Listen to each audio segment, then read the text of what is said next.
What's up, everybody? I'm Ring the Rain, and we're back with another MTG Arena video. We are going to school. We're going back to school anyway, but we're changing our major. This time, we're going to move away from Lorehold. We're going to move into to Silverquill. Almost said Strixhaven, but they're all part of Strixhaven. That's where we're at. That's what we're about today. So, Silverquill. Instead of red-white, we're going with black-white. And as you can see, I have my very nice business polo. We got to look our best when we're representing Silverquill. I almost was going to do some kind of crazy, like, feather Sharpie tattoo on the side of my head to match this one. But I decided not to. We've got to be professional about this. So, you get the polo. That's as far as I'm going right now. But without further ado, let's take a look at this deck that I'm playing because it underwent some changes. Originally, I had this Silverquill deck to be more of like an aggro control deck. I wanted to drop little dudes, focus on summoning Inklings, move counters around. I really wanted to use the card Sparring Regimen. I really wanted to use this. I don't know why. I just really like the card. I actually have a paper Silverquill deck that uses Sparring Regimen, but I decided to back away from it and instead go for a more control theme that focuses on removal. So, at the top, like I said, I've got a lot of removal. We're running 4 Blood Chief's Thirst. Come in handy so often. Then behind that, I've got Heartless Act. It's great for going against like Quandrix matchups, and sometimes even Witherbloom matchups because you can remove counters from a creature. And then if I'm double holding this, I can just kill something outright. Kite Self Rebooter allows me to see what my opponents have in their hand, what they're playing, and it's a great 1-2 body. I'm running Plumb the Forbidden in this deck because I have 4 Sedgemoor Witches. These are just great cards all around. I play them in my Witherbloom deck, which I'm going to eventually switch to, and let you guys see how that plays out. But she's so good at what she does. She forces my opponent to think twice before, doing anything. That ward, pay 3 life is great. And then with all of my removal spells that I'm playing, she's going to let me create these 1/1s that I can just toss to Plumb the Forbidden to draw into my cards. Do I need more removal? Do I need this? Do I need that? I can just drop them when I need them. I'm running 3 Killians because Killian lowers the cost of all of my spells that target other creatures. And I found this out the other day. Killian reduces the overall cost of Silverquill Command. So even if I choose one of them that pumps my creature up and gains flying till the end of turn, the rest of it I can do as well because it's an overall cost of the spell. So I've got 3 Killians in here, plus he's got Lifelink and Menace, so if I'm like really on the ropes, I can swing him. Skyclave Apparition, I finally started getting these guys. I've got 2 of them. I built this other deck and used a bunch of my rare wild cards. That's why I don't have 4 of these. But the important thing is I've got a couple of them. I played it, and I just really need to keep track of the words that are on my cards because I haven't used some of these. So this one, when it enters the battlefield, I can exile 1 non-land, non-token permanent I don't control with a mana value of 4 or less. So that's what I have to remember. Mana value 4 or less. That's what was catching me in a couple previous games. And then I talked about Sedgemoor Witch. Baleful Mastery is really good. It allows me to exile anything that I need. Plus, with Killian on the field, Killian makes this only cost 1 and a black without the drawback of giving my opponent card advantage. So that's really good. Talked about Silverquill Command. It's come in handy so far. I'm running 3 Professor Onyxes. From what I've found playing against other players, they do not like Professor Onyx at all. She's great. Whenever I cast any of my removal spells, she's going to allow me to gain 2 life and you lose 2 life, or the opponent loses 2 life. She lets me get card advantage by looking through my deck.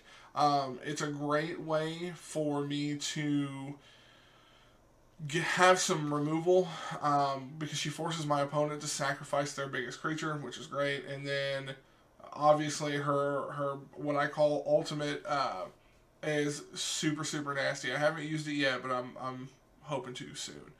I put Athreos in here because he really forces my opponents to think about what they're doing, because they see me cast some removal spells and then all of a sudden Athreos hits, and now they're worried about they kind of go into a defensive mode. Like, I have to protect my permanents now because he'll get them if he gets rid of them. So love Athreos in here.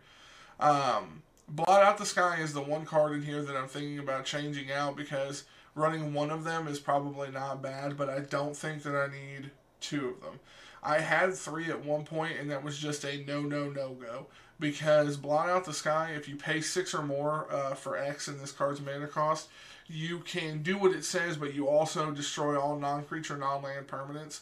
So it's going to destroy Professor Onyx if she's on the field. It's going to destroy Athreos if he's not a creature. It's going to destroy a lot of my opponent's stuff too, but I would really have liked to have seen destroy all other creatures in this. So I'm thinking about switching this out with, honestly, Doomscar, if I can get a couple of those.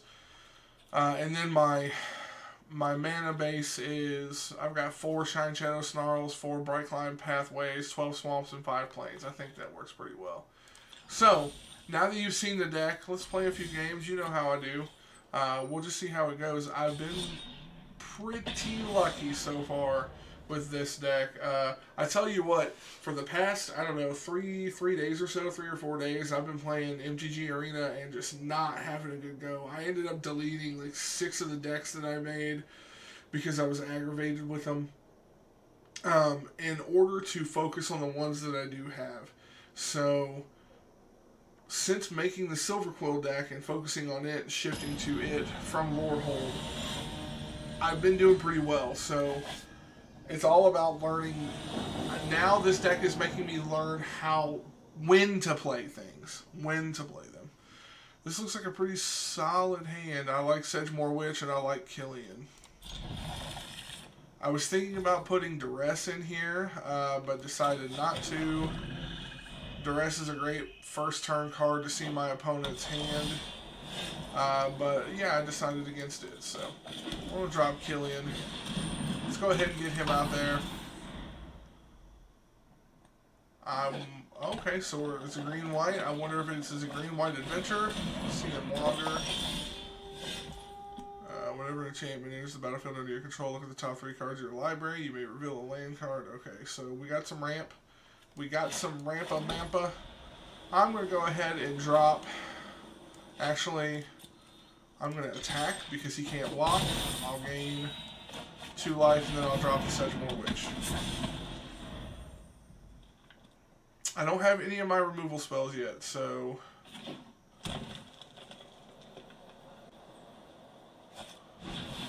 okay, pacifism. Okay, so it's green-white enchantment. Green-white enchantment. I'm getting plenty of land right now, but not really what I want, so I can do Silverquill Command, force him to get rid of his creature. Target player draws a card and loses a life. So let's do Silverquill Command. I'm going to say target opponent sacrifices a creature, and then target player draws a card and loses a life. Let's do that. So, me. Auto pay, that's fine. There we go, that works. That works, and so then I'll swing her.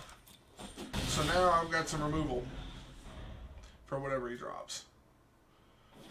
I don't have a way to get rid of that enchantment though. I'm not playing anything that lets me learn, so I don't have like lessons to draw from. Alright, 2 1/1s, that works for me.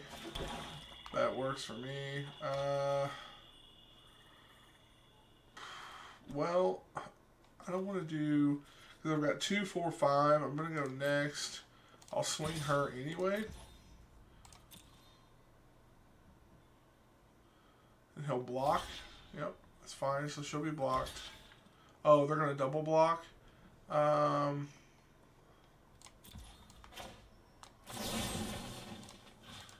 fine. Cool. Oh, intern. That was pretty crazy. I'm nowhere near out of the woods yet, though. Cultivate, grab 2 lands. I played against this deck that was doing almost the same thing. It was playing a multitude of colors, and then it played that enchantment, that Kiora's enchantment, where it's like, the first thing you do, it's a saga, and the first thing that you do is you drop an 8/8. All this nastiness. Let's do that. So I've got 6 now. So next we'll go 3 attackers and blot out the sky is a sorcery. So I'll go ahead. No, because if this person drops an enchantment that's real nasty, I want to get rid of it. Okay, Ranger. Creature you control get +1/+1 until the end of turn. Arachniform. Okay. Arachniform is... Alright, so we're going to do another Bright Climb Pathway.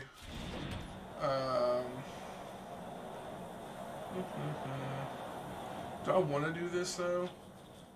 Probably. Let's drop the Witch. We'll drop another one.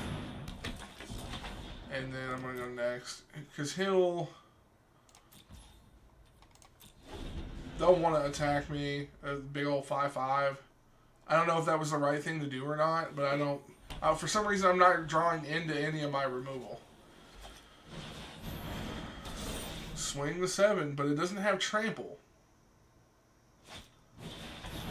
Okay. So it's a 9/9. Alright. So what I'm going to do is I'm going to do this because I can pay 1. There you go. Unless they have a Snakeskin Veil.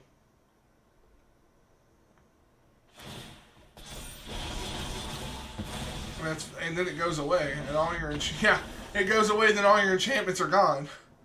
So that works. Baleful Mastery, I think, is what I'm gonna take. I'm gonna take out one of the blot out the skies, and I'm gonna put in another Baleful Mastery because its synergy with Killian is really, really good. I can pay 2 to just exile a creature or planeswalker, which to me is better than Heartless Act. So. Alright, so we're going to jump right into another match here. We're going to see how it goes. So last night I played this deck several times and did pretty well with it. As you can see from the first game, it did pretty well. I had another game that I went up against this crazy... It was blue, white, green. It used Ugin, Midnight Clock, and it was crazy. The match went on for like 20-some minutes, and I actually had to cut it because... It was so long. It ended in a stalemate because Midnight Clock went off. He basically reset the game, and I was at 11 life, and he was at 33. So there was absolutely nothing I can do. So I conceded the match to him, but I didn't want to put on something that... I'm going to keep this knowing full well I shouldn't. It wasn't something that I wanted to put in the video because it was such a long match. So I wanted to get at least one more in. And we'll see how it goes here. Spare supplies. Alright, so let's go ahead and get Killian out. In the match that I was just talking about, I ended up drawing a bunch of land in the beginning of the game. Oh, cool. Gotcha. Well, 2 can play that game, bud.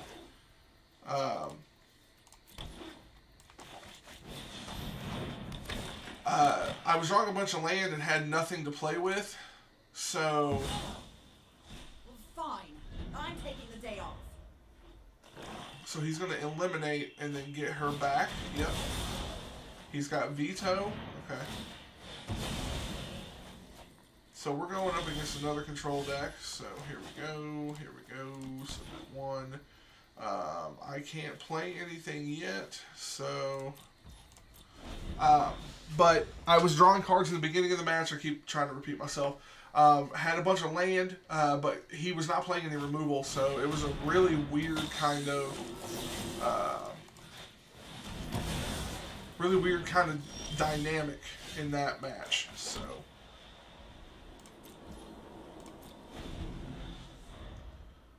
It went slow for me. Alright. I've got one too. Under my tutelage, even you can master death. Ooh, I'm gonna take her. Ugh, there has to be an answer here. So he's got a Heartless Act. So now I can do this. Again. Yeah, you see the rest of his hand. So he is definitely playing... He's definitely playing a lot of removal like me. So...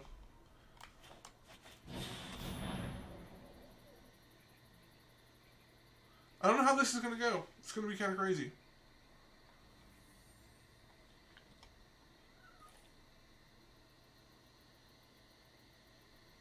Why is it... Okay.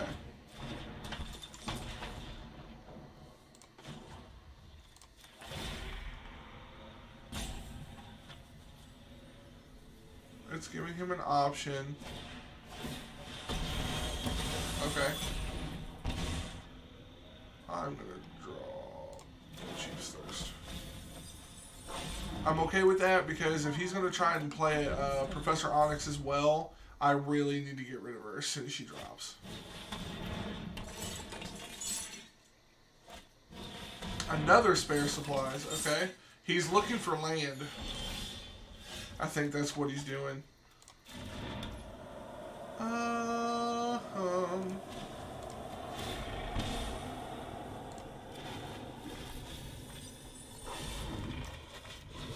There we go. Never thought I'd miss the library.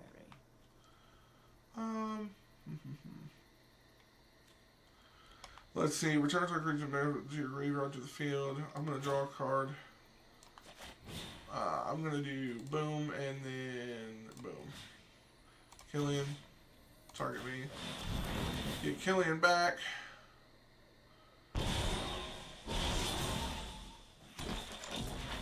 Alright. Now I'm done. That went pretty well. Okay. What was that? Target creatures -1/-1 till the end of turn? Okay. So I think he's looking for land. He's going to use, yeah, eliminate, pace of life.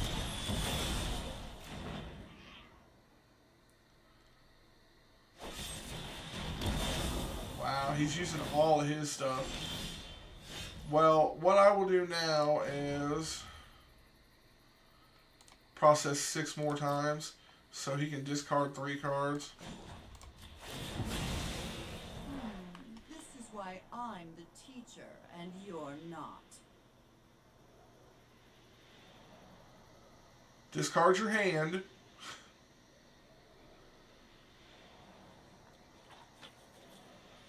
Or lose the game.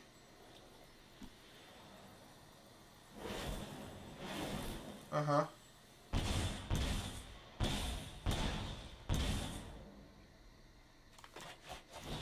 Then I'll play Athreus. So he got rid of her. 2 Cosmos Elixirs. And now you have nothing in your hand. So, draw some cards, bud. He's going to gain. So I have no way of... I have no way of stopping this. So he's going to gain 4 life a turn. Gotcha. It's crazy, crazy stuff.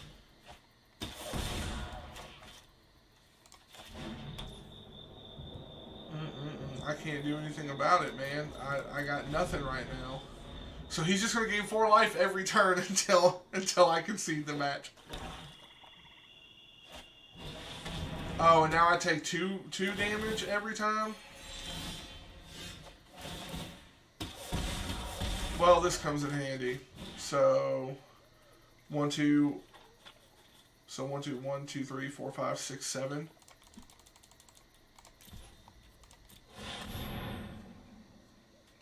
It destroys all non-land. So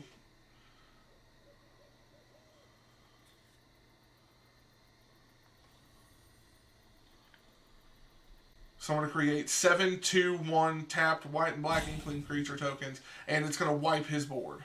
Well, not for his land, but it's going to wipe these off. And here I was talking about Blot Out the Sky earlier, about how I didn't need so many copies in this deck, and this might actually help me out this game. So, how does he have 4 timeouts? How do you earn those?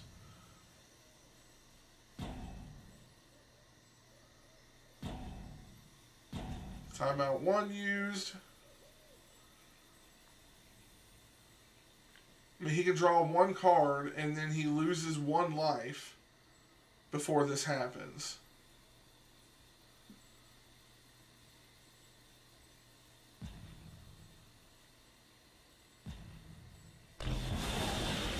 Cool.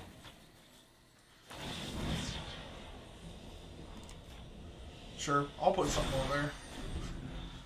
When it dies, I get it back. Is that how that works? Cool. Well, there you go. That was nuts. Holy moly. I didn't think that was going to happen at all. I felt pretty good in the beginning, and then after that, it just went downhill, and Blot Out the Sky won me the game. Who'd have thought? Because he was going to gain 4 life every turn. I was going to lose 2 life every time I drew, and it just came down to that one instance. So, you know what, guys? That's actually going to do it for me today. I'm sorry that we only got 2 matches in. That match in between was almost 20 minutes in and of itself, which is why I didn't put it in the video. But this deck is working out so far, and I'm going to be playing it for a few videos going forward. Silverquill is actually my college. It's what I chose when Strixhaven came out. I really thought I was going to lean Witherbloom because I usually play Golgari or Gruul when it comes to like Ravnica and stuff like that. In fact, Red-Green Beatdown is my favorite 2-color combination of all time, and that's what I stick with. But I like Silverquill for its ability to control and use some of the Witherbloom cards. I don't want to focus too much on gaining life, but I like to have the different interactions and combinations that you can do with Silverquill. Plus, I'm a theater kid. I've been a theater nerd all through like high school and like poetry and stuff like that. I immediately fit with Silverquill. So we're going to continue playing Silverquill going forward, and I am glad that you're coming along with me. Let me know what you thought of the video. Let me know what you thought of the plays. Is there any cards that you would put in here? Is there any that you would take out? I'd love to have your feedback. But until next time, guys, I'm going to see you in the next video. All right? Later.